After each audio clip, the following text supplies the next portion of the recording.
Manuel Antonio Noriega, for 6 years the military strongman of Panama. He wielded the power of life and death. There were no redeeming qualities about Noriega. He was a thug. He had no principles whatsoever. The United States accused him of dealing drugs to the youth of America.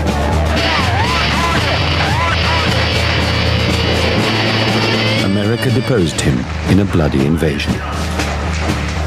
He was taken in chains to Miami, where he was found guilty of drug smuggling. Today, Noriega is America's only prisoner of war.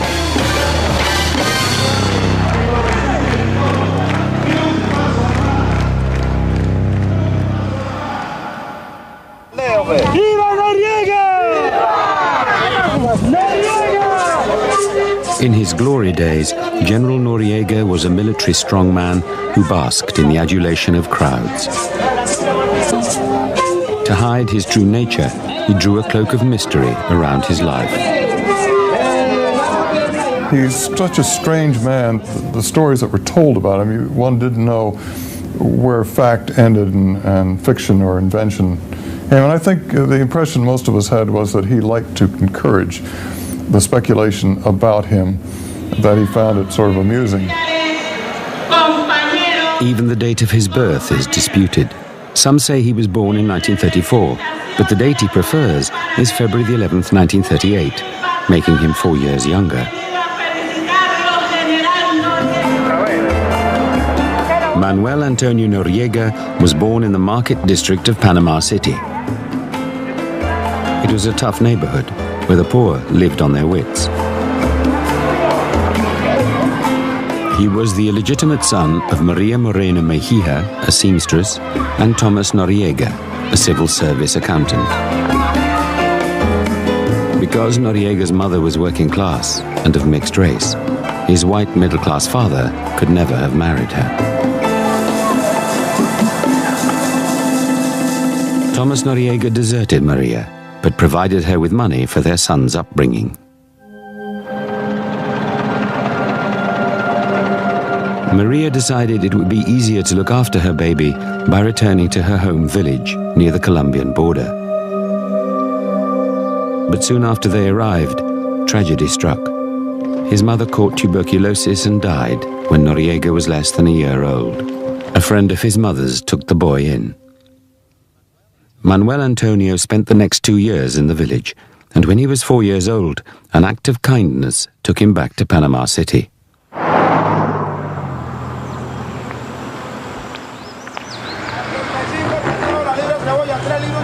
There, the young boy's life was to take a turn for the better.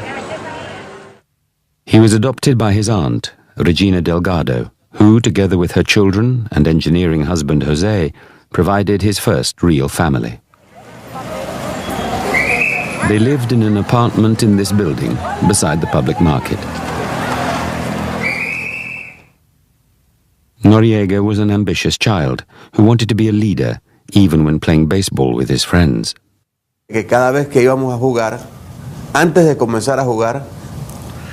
time we were going to play, before we actually started, I used to take the bat and ball, climb on a chair and say, "Before we start, you've got to hear a speech of mine, or a poem," and I used to do that. When I finished, they clapped, and the game began.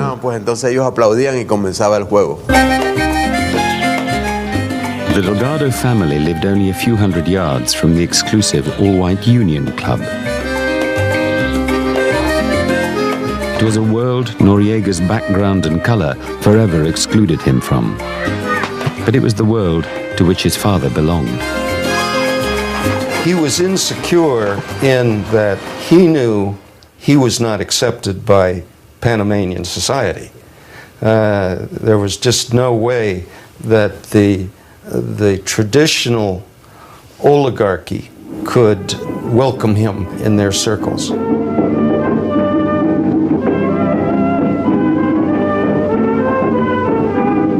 He was to suffer a further setback when he developed chickenpox. He did not receive the best treatment, and he was left with a badly scarred face.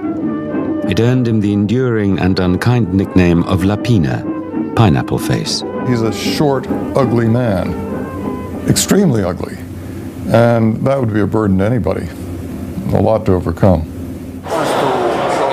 Despite these problems, Noriega was determined and he studied hard. He went to the country's best public high school, the National Institute. This time, the National Institute was one of the best schools in town, in the whole Republic of Panama. And the education he got was very, very good. He was given a culture of interest in humanities and the important things in life.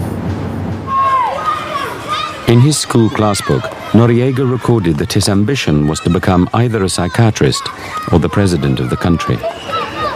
His youthful desire to change the world led him to an interest in left-wing politics. He was very ambitious because he asked a group of us to join him in classes, political classes of socialism.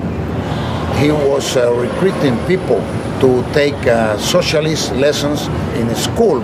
He wanted to be noticed. He wanted to be a leader. Noriega tried hard as a student, but despite his ambition, he failed in his dream to become a doctor. He was very average as a student. He never made the first grades. Even he couldn't graduate on time. He had to go another year to school to graduate. And then he went to the medicine school and spent 1 year there, and he failed. Noriega was disappointed, but he picked himself up and went to work for a pharmacist who shared his left-wing ideology. He was a young man with big ideas, looking for a way to make his mark. It was the 1950s, and political debate centered on the Panama Canal, America's most vital trade link. The canal opened in 1914, linking the Pacific and the Atlantic Oceans. The United States built it, paid for it, and ran it. Panamanian resentment at United States control has simmered ever since. The young Noriega shared the prevailing anger. The strategic importance of the canal swept up Panama in the Cold War. Rumors of communist spies circulated widely. It was an oppressive atmosphere for an ambitious young man to grow up in. Noriega felt trapped. Help came from an unexpected quarter, his father's side of the family. His half-brother, Luis, was a Panamanian diplomat based in Peru. Luis discovered that Los Chorrillos Military College in Lima was offering scholarships to foreign students. Noriega was keen to apply, but there was a problem. He was in his 20s and already over the age limit for entry. With his brother's help, he forged a birth certificate. At a stroke, he was 4 years younger.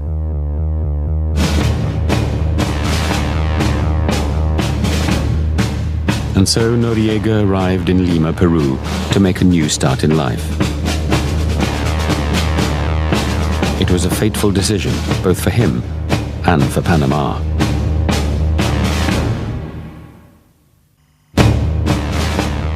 In 1958, Manuel Antonio Noriega became a student at Los Chorrillos Military Academy in Peru. He was hoping to leave the hard times of Panama behind, but the regime at Los Chorrillos was harsh and sadistic. La vida militar de esa época era muy estricta. Military life at that time was very strict. Life was very hard. You were always hungry, and at Chorrillos Military Academy it was always cold. It was very hard. Noriega overcame the brutal discipline and after 4 years graduated in engineering with honors. He returned to Panama in 1961, determined to enjoy its easygoing lifestyle to the full. He was like any other guy, having a drink, having a party, but nothing so noisy or anything like that. He likes to go to the warehouses and things like that, like any other bachelor in town. Thanks to his engineering skills, he soon found a job as a surveyor, making charts of the Pacific coastline. Digo, bueno, ya esta va a ser mi rama, dice el hombre humano. I thought to myself, this is what I will do. But something unexpected happened, and it changed my life. Que cambia mi vida. In 1962, he visited a carnival in the seaport of Colón. He went to look up an old friend who was a policeman stationed at the local National Guard barracks. Entra una persona. While I was there, another man walked in. He was Major Torrijos Herrera, the chief of the Atlantic Zone. Atlántica. Omar Torrijos was a rising star in the National Guard. Cuando él va a entrar a la puerta, when he walked through the door, I, as a recently graduated cadet, instinctively stood to attention. And he looked at me and said, "Are you Noriega?" And I said, "Yes, sir." Y yo le dije, "Sí, señor." He invited Noriega to a carnival night party. At the party, Torrijos expounded his vision of a more powerful National Guard, like an army, which would be on the side of the poor against the rich. Entonces comenzó a hablarme de los sueños que él tenía. Yo me identifiqué. He talked to me about his dreams. So I identified with his dreams and vice versa. And from that moment on, there was a permanent chemistry between chief and subordinate. Permanente. Flattered by Torrijos, Noriega joined the National Guard in May 1962. It was the beginning of a relationship between the charismatic career officer and the impressionable young man, almost like that of father and son.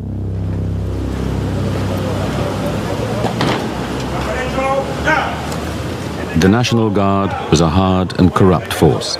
The young recruit's character appeared to be influenced by it and changed for the worse.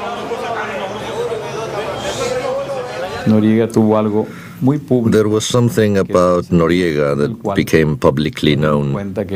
We discovered that when he was drinking or celebrating, he would hit women, prostitutes, for example.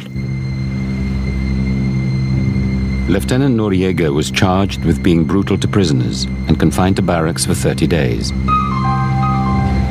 More seriously, he was accused of raping a prostitute. He was to escape trial, protected by his mentor, Major Torrijos. Even Noriega's friends found it difficult to understand the impulses that now drove him. It was a difficult guy, even though I used to drink with him a lot of times and been party with him a lot of times.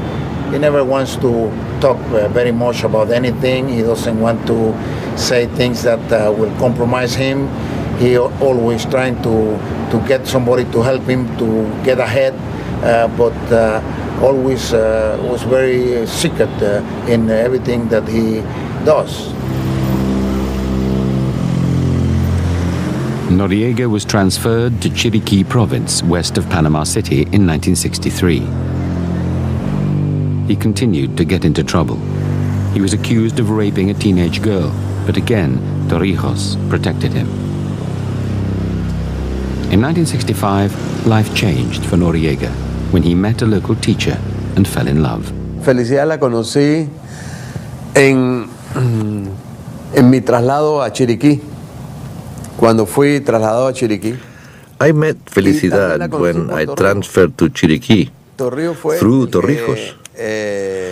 He introduced me to her after she had had a traffic accident. And he told me to look after her. That is how I met her. Que atendiera el caso ese. They were married the following year and started a family. Felicidad came from the white middle classes. Her name means happiness, and she had a good influence on Noriega. He pulled himself together, and with Felicidad by his side, he was given the key job of head of regional intelligence in 1967. Shortly afterwards, he took on another job with the CIA. As a Panamanian intelligence officer, The Americans expected him to pass on information on possible left-wing targets. The United States even paid him a salary.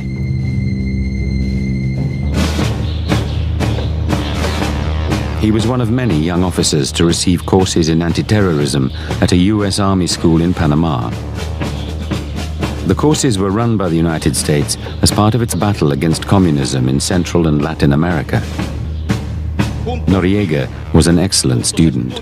I received his report card for the course he took in psychological warfare at the School of the Americas, and he got the highest grade. And I wasn't surprised. It's certainly a course that all of those military would take. The United States put great emphasis on psychological warfare as part of the anti-communist war. And the one course that he failed utterly was pathfinding in the forest. While Lieutenant Noriega honed his military and intelligence skills, in 1968 his mentor, Omar Torrijos, made his move to topple Panama's elected government.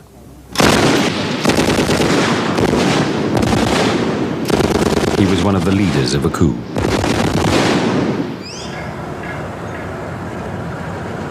Panama became a military dictatorship under Torrijos, offering a new brand of nationalist politics built on a campaign to get America to hand over control of the Panama Canal.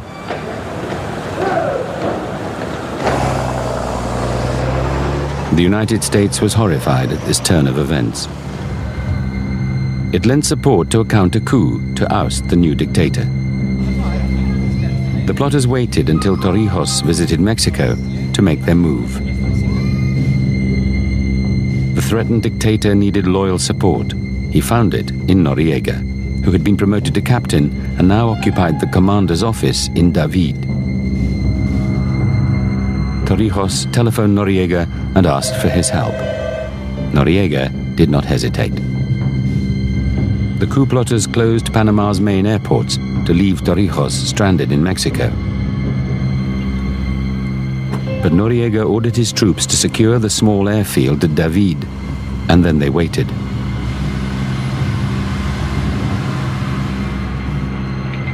Finally, a small aircraft appeared, and the dictator had returned.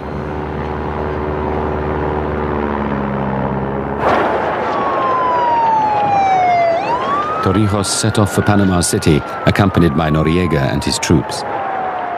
Crowds flooded to join him, swept up in nationalist fervor.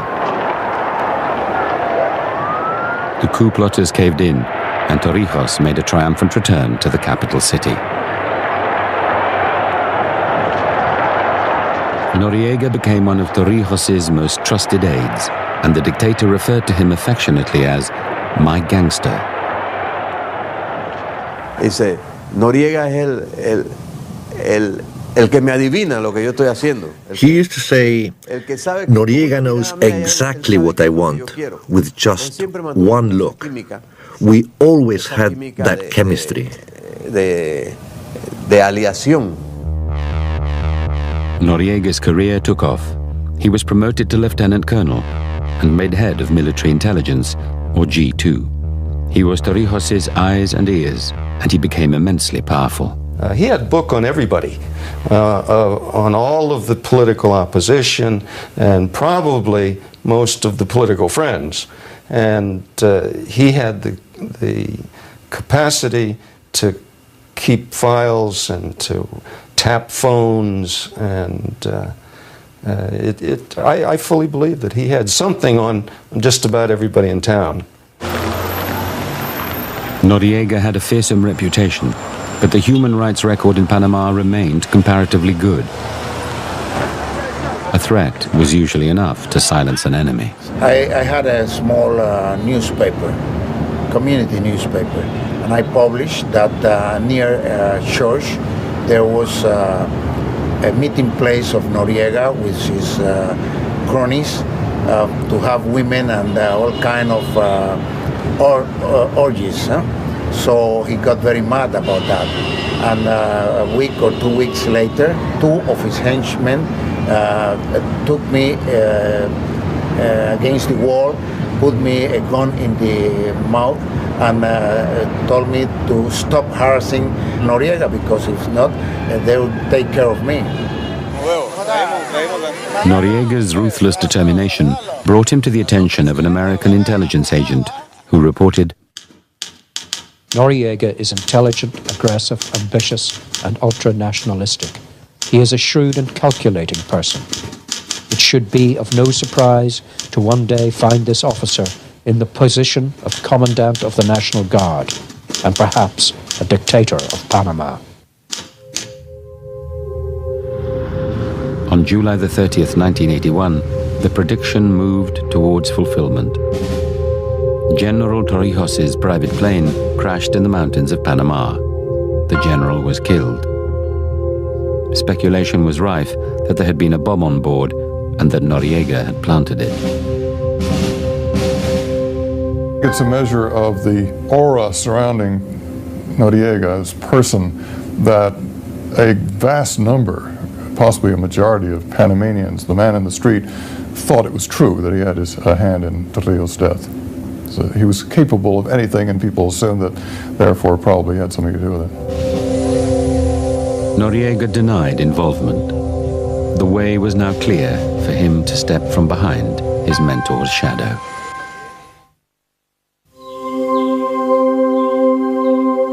In 1981, Panama was engulfed in uncertainty. The dictator, General Torrijos, had died in a plane crash, and there was a struggle to become his successor. Rumors swirled around Panama that Noriega had killed Torrijos by blowing up his plane. Noriega has always denied involvement, and an official inquiry concluded that the crash was an accident. After 2 years, Colonel Noriega emerged as the country's new strongman.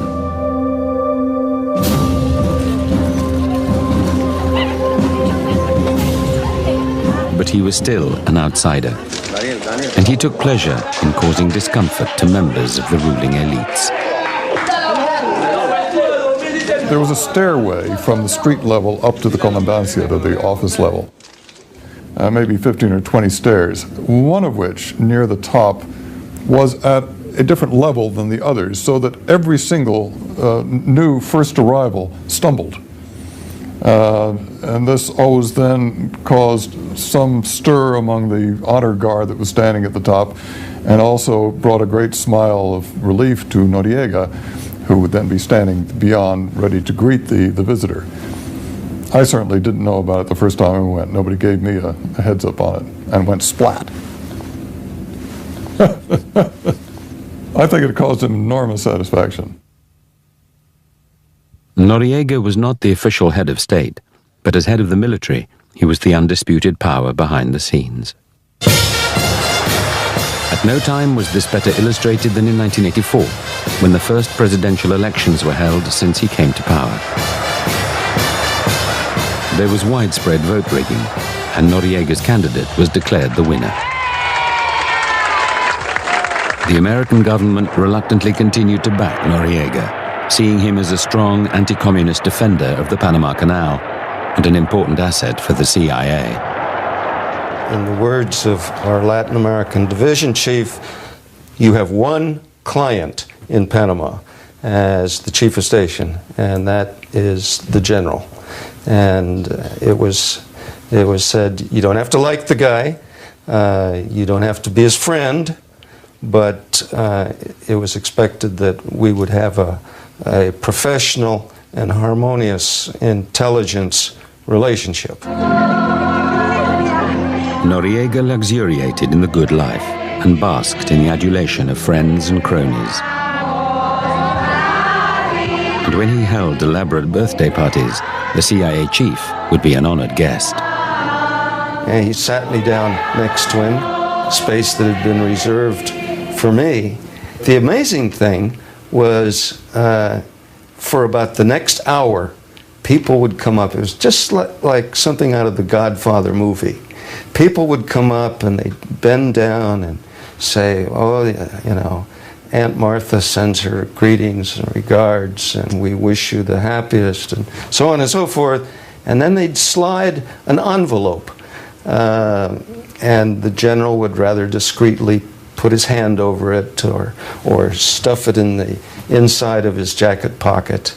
And it was an incredible scene. Noriega was feted in public, and his wife, Felicidad, fulfilled the role of a gracious First Lady. The Noriegas had 3 daughters, but Noriega, in macho tradition, also kept a mistress.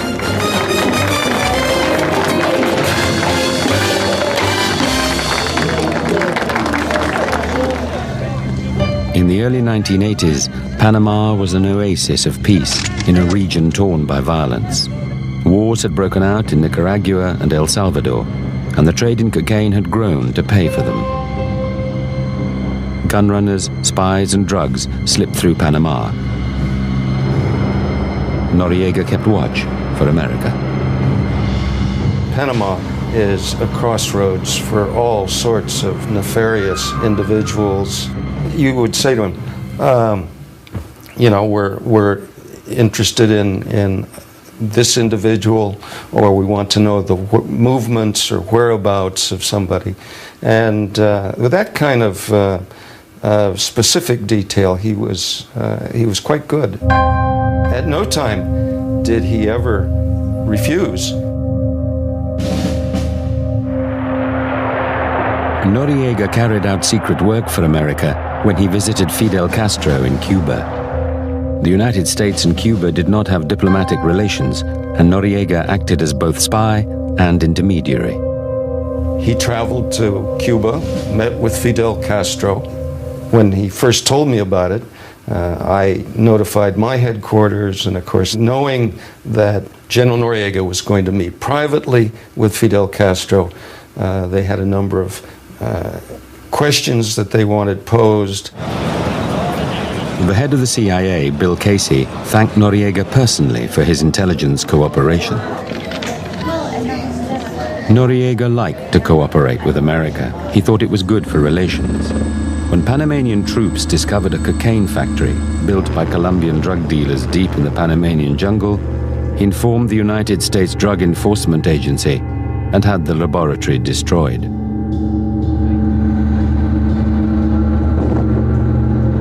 But persistent rumors circulated that Noriega was himself involved in drug running. One of the biggest scandals of his career erupted out of accusations that he had connections with narcotics smugglers. It began when an old political opponent returned from self-imposed exile and took a bus to Panama City. Dr. Hugo Spadafora was a ruthless revolutionary who modeled himself on Che Guevara. He hoped to bring down Noriega by making public allegations that the general was a drug dealer. The National Guard intercepted Hugo Spadafora's bus, and the doctor was arrested and led away. The last time my brother was seen alive, he was in the hands of security agents from the Panamanian army, under the command of General Noriega. Hugo Spadafora's headless body was found in a postal sack dumped across the Costa Rican border. Noriega denied involvement, and he had the perfect alibi. General Manuel Antonio Noriega had left the Republic of Panama and was at that time in England.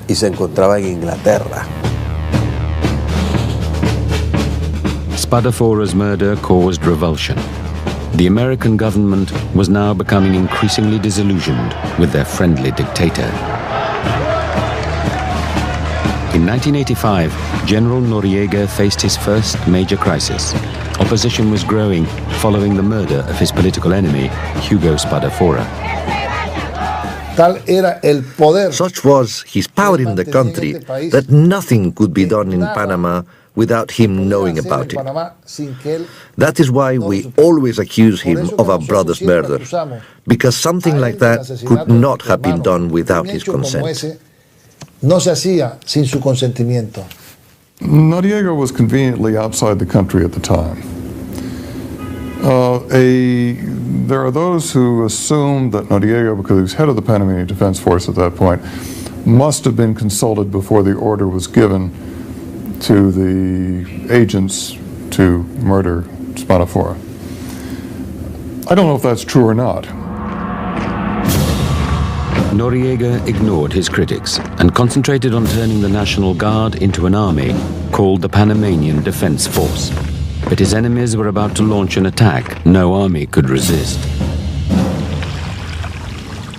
Panama's secret banking laws had made it a safe haven for Colombian drug profits, and American investigators had begun to examine Noriega's alleged complicity.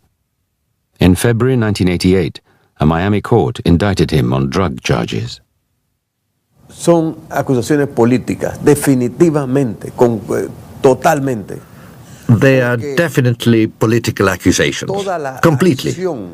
Because each Panamanian action under my command was known to the whole of the North American forces, and they were in on it, all of them. Interpol, DEA, FBI. Panama was like an open book. Noriega's claims did not convince the American government. It dispatched a delegation to talk tough to the general. We told him that his behavior was getting worse and worse. That is, there was more corruption, there were more human rights abuses, and there was more drug trafficking in Panama, and that he was responsible for this, and that he had to stop it. What he said was, you people spend all your time in Panama City with the millionaires at their beach houses, and you go to their cocktail parties, and you go to their clubs, and they tell you all these terrible things about me. But let me tell you something. You go out there in the countryside, and you ask the people of Panama whether they want those millionaires in power or me, and you'll see who they want. And you'll see whether you're listening to the true voice of the people or just your buddies in the elites in Panama City. And that was a very good speech, in part because it was largely true. But Noriega had many enemies close to home. One of those closest to him was about to deal him a serious blow. His second-in-command, Colonel Bobby Diaz Herrera, tried to depose Noriega, but failed. Noriega responded by kicking him out of the army. Diaz Herrera responded by publicly accusing Noriega of killing Hugo Spadafora. I informed General Noriega that he was a criminal, that he had stained the honor of the army, and the entire organization resembled a den of gangsters, that Noriega ordered the troops in Chiriquí to carry out the crime against Hugo Spadafora. That was a clear thing, very definite, and it was one of those decisive moments. Diaz Herrera's accusations became public, and protesters took to the streets. Faced with civil unrest, Noriega reacted with force, repressing the very people he claimed to represent. The self-styled populist leader reacted like a brutal dictator. To defuse the situation, President Reagan began negotiations with Noriega to try to persuade him to stand down as head of the Panamanian military. What is your alternative? Here was Mr. Reagan, President of the United States, busily directing the negotiations to remove General Noriega from control of the Panamanian Defense Forces. In the meantime, Vice President Bush is saying, if it were me, I would not have anything to do with a man such as that, and I certainly wouldn't be negotiating with him. Noriega complained he was receiving confused signals from the Americans, with one branch of the American government appearing to be his friend, while another wanted to put him in jail for drug running.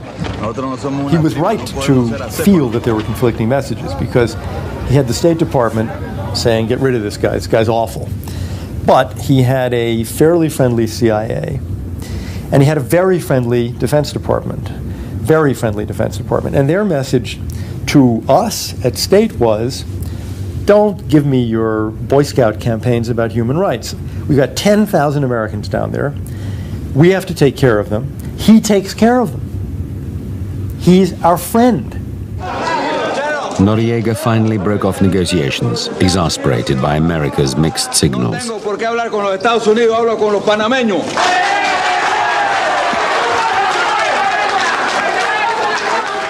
That's when his fate was sealed. Because when he said no to Reagan, and Bush at this point is screaming bloody murder, don't let him weasel out of this, don't let him escape, he's got to go to jail. And when he said no to Reagan, who would have let him out if he had just left the country, it was all over. And the question really was, well, how fast is the clock running? The end, in a certain sense, was inevitable. 1988 ended with George Bush elected president. Noriega was now facing a more determined adversary. Unaware of Bush's argument with Reagan, the American press accused the vice president of being a wimp.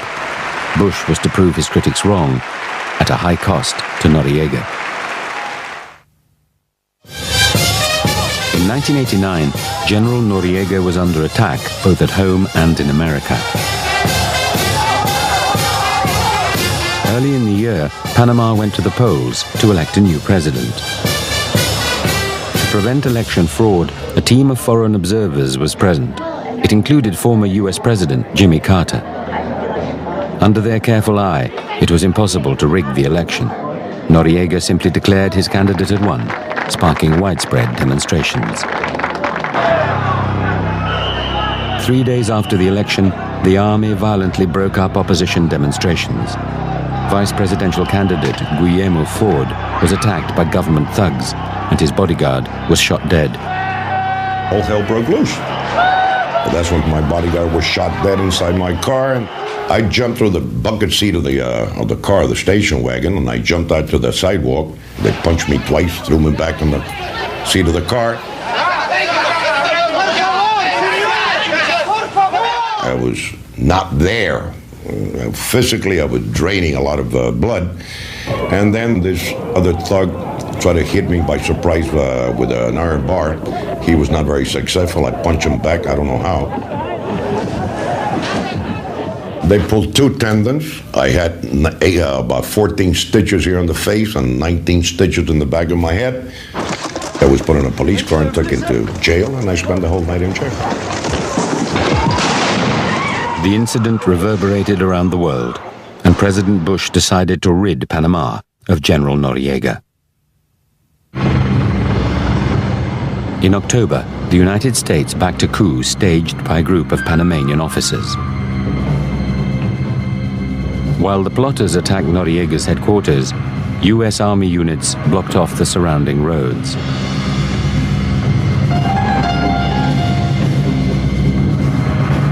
The plotters arrested Noriega, but their nerve gave way and they released him. The coup collapsed and Noriega had the 10 ringleaders executed. Los norteamericanos, el imperio, quiere acabar con las pirañas y con el canal de Panamá. Suspicion reigned. Noriega no longer believed that America would hand over control of the canal as agreed by the end of the century. And America no longer thought Noriega could be trusted to keep the canal open in a crisis. Noriega, in a rhetorical flourish, declared war on America.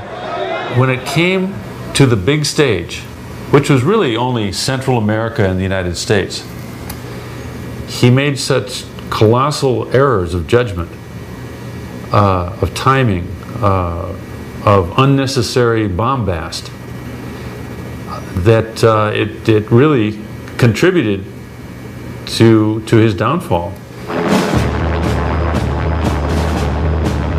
On December the 20th, 1989, George Bush gave the order to invade. 12,000 American troops flew into Panama. Stay down, stay down. Many attempts have been made to resolve this crisis through diplomacy and negotiations. All were rejected by the dictator of Panama, General Manuel Noriega. Noriega's headquarters was blown to pieces.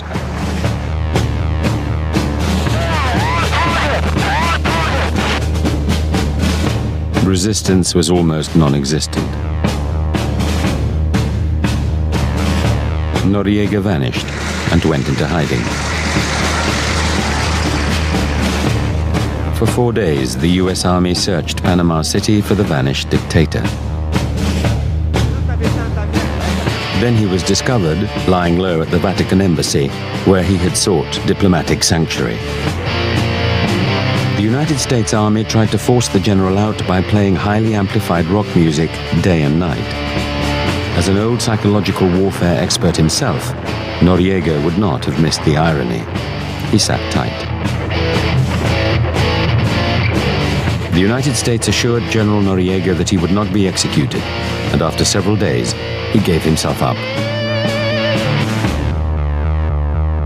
At nightfall, the dictator left the embassy and was escorted to a US Army helicopter. He was flown to captivity inside the American-controlled Canal Zone. The cost of the invasion had been high. At least 400 Panamanian civilians and soldiers were dead. 23 American soldiers also died. Oh, it was tragic.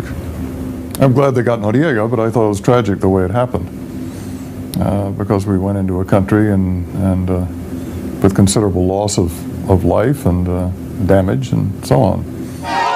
In Panama, there's a mixed feeling about this because they relied on us to free them from this monster. At the same time, it's pretty tough to have a foreign invasion group come in and do the job. Noriega was flown from Panama to Miami, Florida, to stand trial on drug charges. The seizure of Noriega and his removal to the United States to face civil charges is almost without precedent in the world. You could probably go back to Mary, Queen of Scots, and then you would find the case in which the chief of state of one country is brought to another country and imprisoned.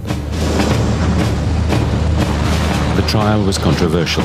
The only evidence against Noriega came from convicted drug traffickers who testified in return for reduced sentences. Noriega pleaded not guilty. The government called numerous convicted narcotics traffickers. The general's trial was the greatest get-out-of-jail-free card there ever was. Word spread through every prison in this country that if you want to get out of jail, all you have to do is say something bad about General Noriega. The trial lasted 9 months. Finally, the jury declared Noriega guilty, and the judge sentenced him to 40 years in jail. As the Bible says, each day brings its own fate. I will see what tomorrow brings. I take it one day at a time. There is a final twist to Noriega's story. He is a convict in a general's uniform, with the unique status of prisoner of war. Panama's most notorious son is unlikely ever to see his homeland again. He has not left a following. There perhaps are people who think that he doesn't deserve to spend the rest of his life in jail. But I don't think they want him to come back and lead a political movement.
In his school classbook, Noriega recorded that his ambition was to become either a psychiatrist or the president of the country. His youthful desire to change the world led him to an interest in left-wing politics. he was very ambitious because he asked a group of us to join him in classes, political classes of socialism. He was recruiting people to take socialist lessons in school. He wanted to be noticed. He wanted to be a leader. Noriega tried hard as a student, but despite his ambition, he failed in his dream to become a doctor. He was very average as a student. He never made the first grades. Even he couldn't graduate on time. He had to go 1 year, another year to school to graduate. And then he went to the medicine school and spent 1 year there, and he failed. Noriega was disappointed, but he picked himself up and went to work for a pharmacist who shared his left-wing ideology. He was a young man with big ideas, looking for a way to make his mark. It was the 1950s, and political...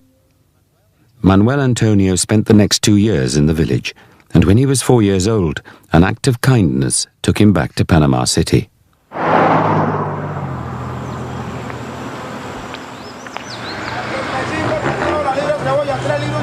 There, the young boy's life was to take a turn for the better. He was adopted by his aunt, Regina Delgado, who, together with her children and engineering husband Jose, provided his first real family. They lived in an apartment in this building, beside the public market.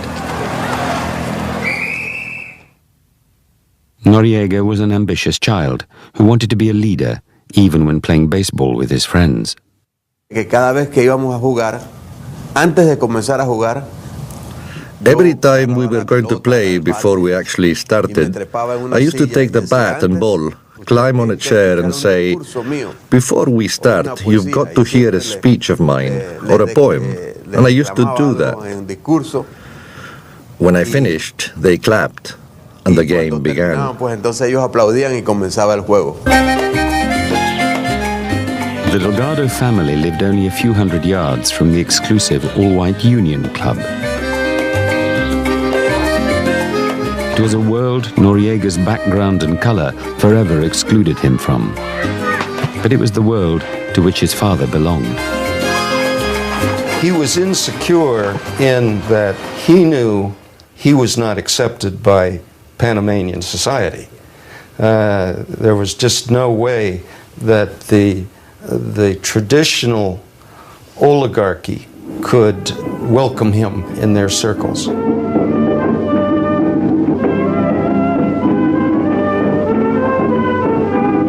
He was to suffer a further setback when he developed chickenpox. He did not receive the best treatment, and he was left with a badly scarred face. It earned him the enduring and unkind nickname of La Pina, pineapple face. He's a short, ugly man, extremely ugly, and that would be a burden to anybody, a lot to overcome. Despite these problems, Noriega was determined, and he studied hard. He went to the country's best public high school, the National Institute. This time, the National Institute was one of the best schools in town, in the whole Republic of Panama. And the education he got was very, very good. He was given a culture of interest in humanities and the important things. Courage, the speculation about him, that he found it sort of amusing. Even the date of his birth is disputed. Some say he was born in 1934, but the date he prefers is February the 11th, 1938, making him 4 years younger. Manuel Antonio Noriega was born in the market district of Panama City.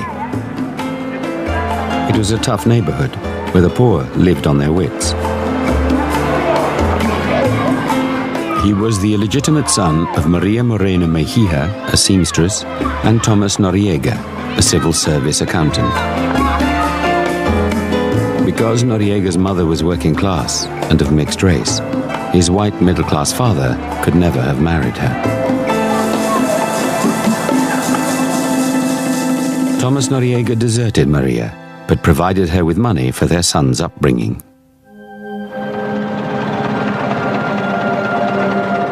Maria decided it would be easier to look after her baby by returning to her home village near the Colombian border. But soon after they arrived, tragedy struck. His mother caught tuberculosis and died when Noriega was less than a year old. A friend of his mother's took the boy in. General Manuel Antonio Noriega, for 6 years the military strongman of Panama. He wielded the power of life and death. There were no redeeming qualities about Noriega. He was a thug. He had no principles whatsoever. The United States accused him of dealing drugs to the youth of America.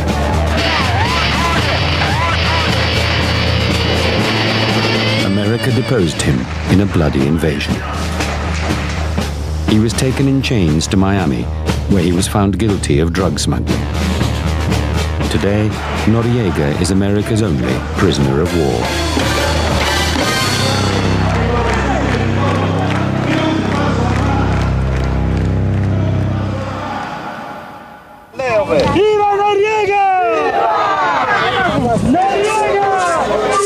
In his glory days, General Noriega was a military strongman who basked in the adulation of crowds. To hide his true nature, he drew a cloak of mystery around his life. He's such a strange man. The stories that were told about him, one didn't know where fact ended and fiction or invention. And I think the impression most of us had was that he liked to